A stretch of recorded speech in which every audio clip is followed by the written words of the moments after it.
मुझे खुशी है इस बात की कि पार्टी के लोगों ने बहुत ऐतिहासिक फैसला लेकर के 3 दिन का प्रशिक्षण शिविर यहाँ चलाने का काम किया है और लगातार जो राजनीतिक परिस्थितियां हैं और देश के जो हालात पैदा हो गए हैं और जहां केवल समाजवादी पार्टी नहीं बल्कि देश के महत्वपूर्ण नागरिक और समय समय पर जो लेख लिखते हैं और आज के समय पर जो हमारा आपके कम्युनिकेशन का एक बहुत बड़ा प्लेटफॉर्म बनकर उभरा है सोशल मीडिया पर, कहीं न कहीं ये सुनने को मिलता है कि हमारे लोकतंत्र में और लोकतंत्र को सबसे बड़ा खतरा पैदा हो गया है।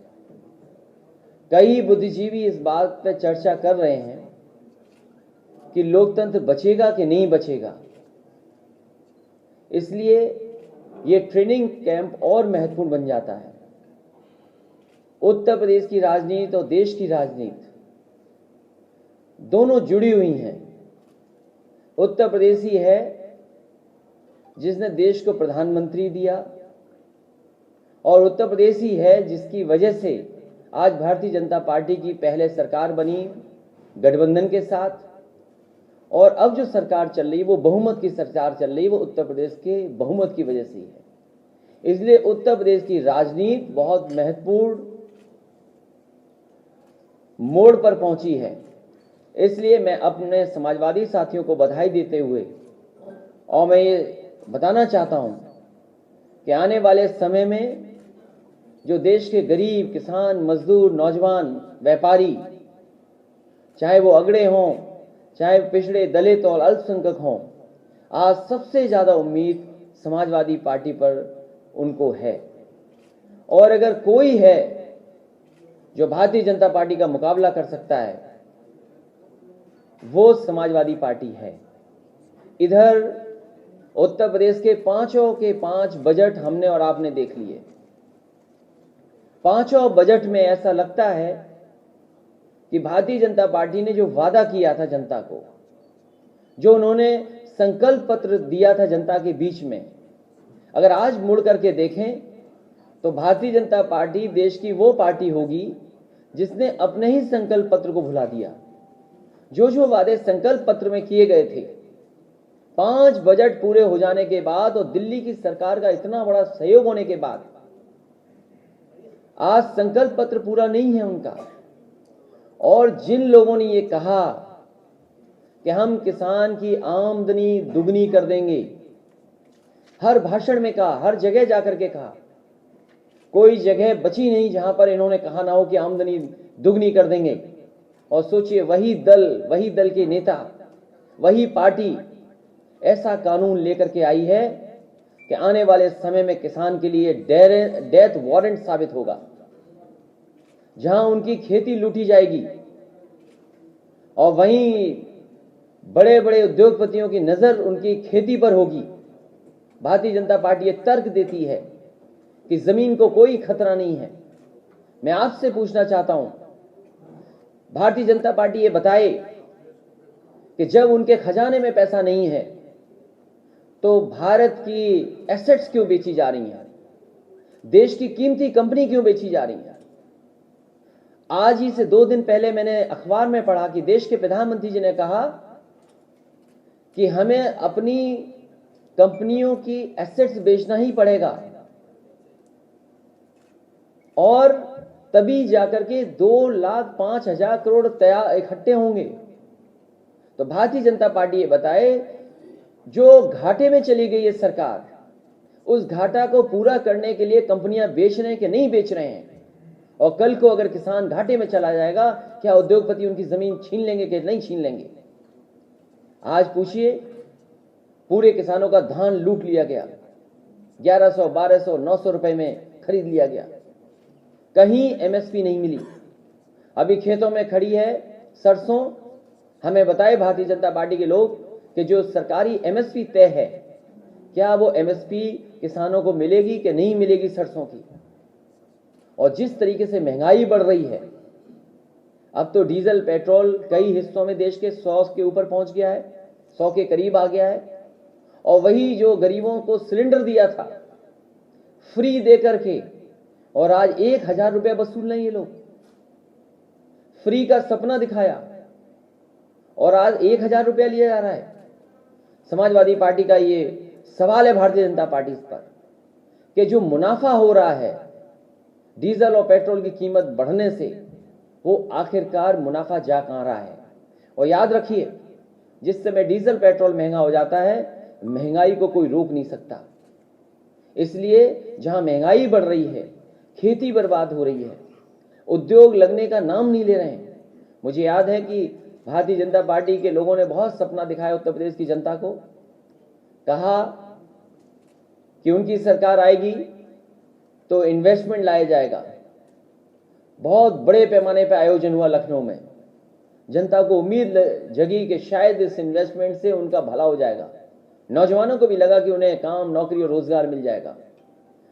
लगभग 5 लाख का एमओयू हुआ। सरकार ने 5 लाख का एमओयू किया, लेकिन जमीन पर कुछ नहीं आया। डिफेंस कॉरिडोर बनाने का सपना दिखाया, डिफेंस कॉरिडोर के नाम पर कुछ नहीं आया। तो हम कैसे भरोसा कर लें भारतीय जनता पार्टी पर, जिन्होंने नोटबंदी करके हमारे उद्योग, कारखाने सबको बंद कर दिया।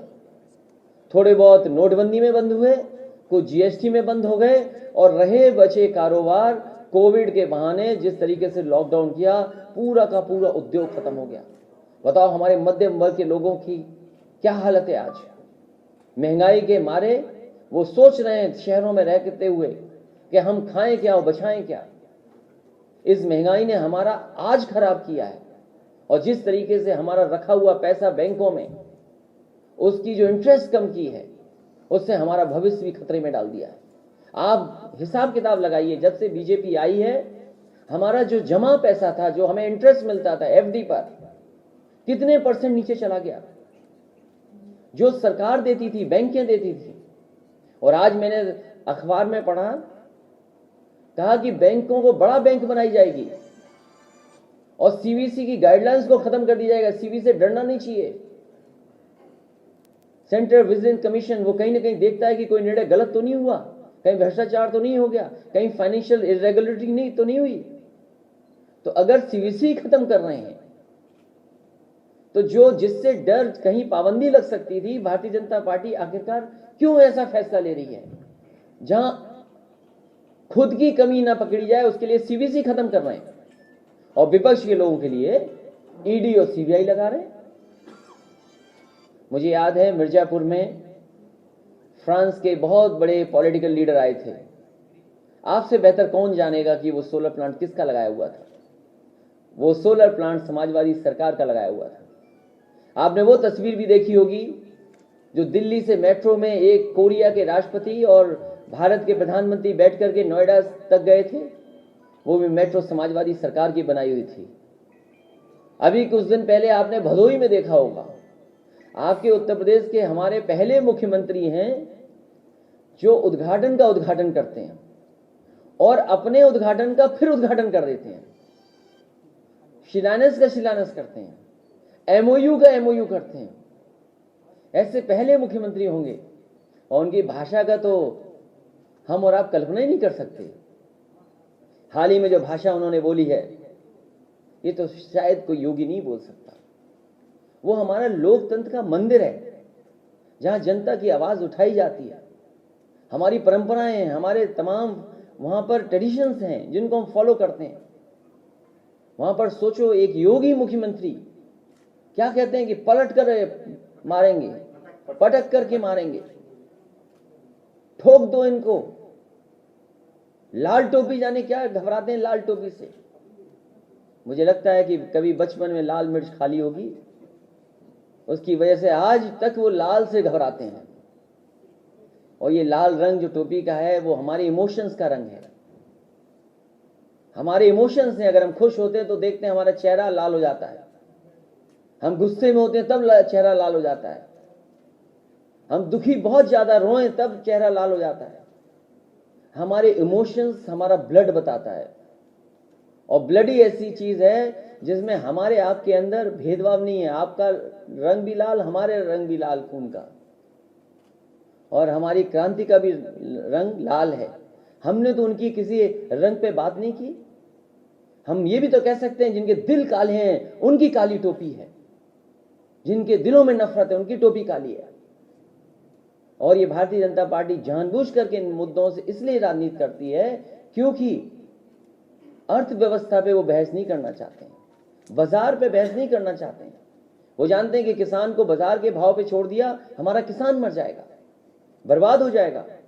हमारे दुकानदार, छोटे व्यापारी, छोटे उद्योगपति, उनका कारोबार नहीं चल पा रहा है।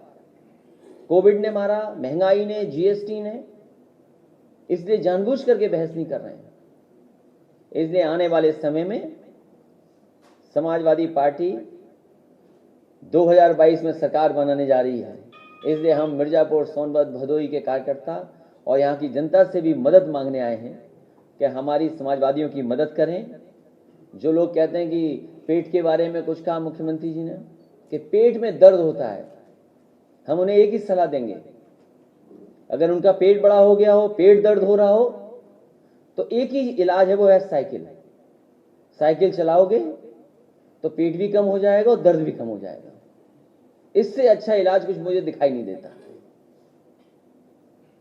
अगर सपा की सरकार बनी तो कितने बेरोजगारों को रोजगार दिया जाएगा?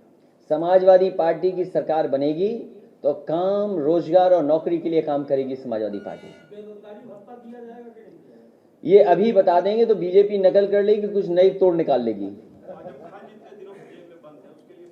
समाजवादी पार्टी उनके परिवार के साथ है और इतने झूठे मुकदमे किसी पॉलिटिकल लीडर पे देश में नहीं लगाए गए होंगे। और केवल इसलिए मुकदमे लगाए हैं अधिकारियों ने कि एक अधिकारी को अपना स्टेट से यहाँ चाहिए था कि उनका एक्सटेंशन हो जाए, दूसरे अधिकारी क्योंकि भ्रष्टाचार में फंसे थे, उन्हें अपनी जान बचानी थी, इसीलिए सरकार ने जानबूझ करके फंसाया। और भारतीय जनता पार्टी के बारे में आप सब जानते हो, मिर्जापुर का हमारा पत्रकार साथी जेल चला गया। किस लिए जेल चला गया? केवल उसने बता दिया कि मिड डे मील में न जाने क्या घोटाला हो रहा है, मुकदमा दर्ज हो गया। तेजस्वी यादव ने कहा, और कितना भागे हैं वो हमारा साथी जानता होगा जो हमसे मिला भी था।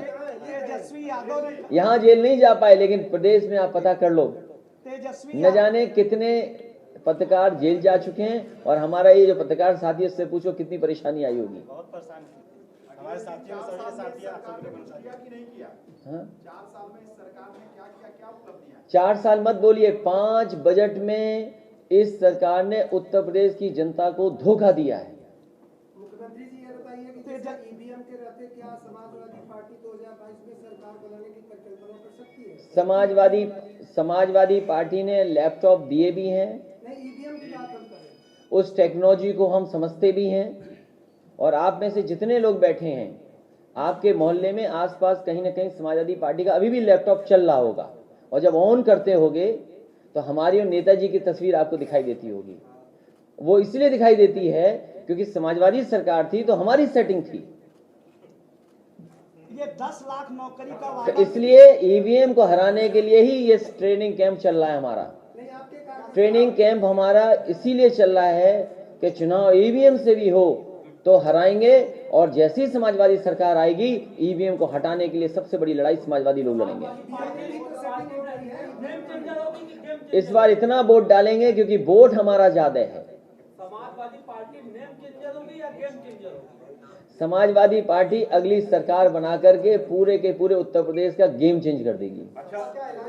लोकल समाजवादी पार्टी के कार्यकर्ताओं को मिर्जापुर की पुलिस फंसा रही है, कभी हत्या में, कभी ये जिलाधिकारी वही हैं, हाथरस वाले, आप जानते होंगे। और पुलिस के लोग ये करते ही हैं जानबूझ करके मुकदमा फंसाने लगाना। समाजवादी पार्टी इस किसान आंदोलन में समाजवादी पार्टी के कार्यकर्ताओं पर 10,000 मुकदमे लगे हैं। और हम पे भी मुकदमा है इसी का, वैश्विक महामारी का। हम पे एक मुकदमा नहीं जिंदगी में, पहला मुकदमा दर्ज कर रही सरकार। और जो मुख्यमंत्री हैं उन पे न जाने कौन कौन सी धाराओं के मुकदमे थे और खुद वापस ले लिए उन्होंने। इसलिए ये ठोको नीति से चलाना चाहते हैं किसी का सम्मान नहीं कर रहे हैं, चाहे वो पॉलिटिकल लोग हों, चाहे पॉलिटिकल वर्कर हों। आपने बड़े काम किए हैं। जयंती है, आप भी बनारस में रहेंगे, प्रियंका गांधी भी बनारस में, बीजेपी के कई बड़े लीडर हैं। दलित वोट बैंक, क्या वो मंदिर जाना वहां पर क्या आने वाला विधानसभा चुनाव में एक वोट बैंक के नजरिए से देखा जा रहा है, क्योंकि सभी पार्टियां एक साथ एक जगह पे पहुंच रही हैं और बनारस में पहुंच रही है, क्योंकि बनारस एक पूर्वांचल का गढ़ भी माना जाता है, प्रधानमंत्री नरेंद्र मोदी का गढ़ है। तो क्या आप मानते हैं कि ये गढ़ नहीं है, आ गए हैं यहाँ। और दूसरी बात है, संत रविदास जी के उनके काम, उनके सिद्धांत, उनके आदर्शों पे बहुत सारे लोग चलते हैं, बहुत सारे लोग विचार किसी दूसरे तरीके से भी देखते हैं, लेकिन लगातार हर पॉलिटिकल पार्टी के लोग पहले भी जाते रहे हैं, क्योंकि उत्तर प्रदेश में चुनाव करीब है, इसलिए आप लोग भी बड़ी सावधानी से देख रहे हैं।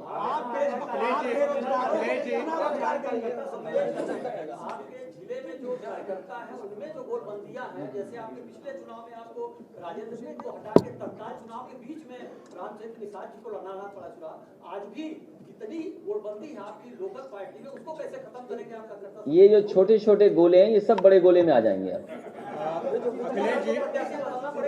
नहीं, आप बात नहीं समझे। ये जो छोटे छोटे गोले बने, एक बड़ा गोला बना देंगे, उसी के अंदर सब आ जाएंगे। ये सरकार के लिए सब एक होने जा रहे हैं, क्योंकि आज किसान दुखी है। अभी मैंने सड़क पे पूछा किसानों को, मैंने कहा हाथ जोड़ के पूछा कि बताओ और महंगाई बढ़ाना चाहते हो? बोले इस बार सुपड़ा साफ कर देंगे। सोचिए आप, क्या आप कल्पना कर सकते थे कि डीजल पेट्रोल 100 रुपए के करीब पहुंच जाएगा? आपका ये सिलेंडर जो है, उज्ज्वला के नाम पर आपने दे दिया सिलेंडर सबको। नहीं, धर्मेंद्र प्रधान जी का ये कहना है, धर्मेंद्र प्रधान जी का ये कहना है कि ठंडी के कारण जो तेल की महंगाई है वो ठंडी के कारण बढ़ी है, जैसे जैसे गर्मी आएगी वो महंगाई कम होगी। देखिए, ये तर्क नहीं होता है, ये कोई तर्क है?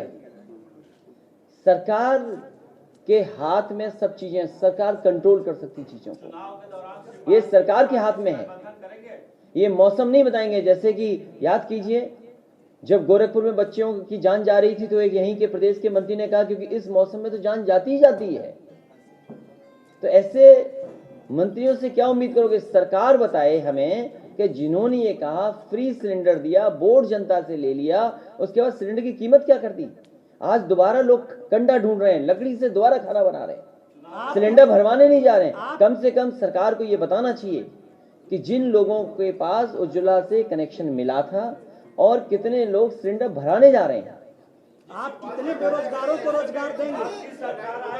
समाजवादी पार्टी सभी छोटे दलों के लिए गुंजाइश रखती है।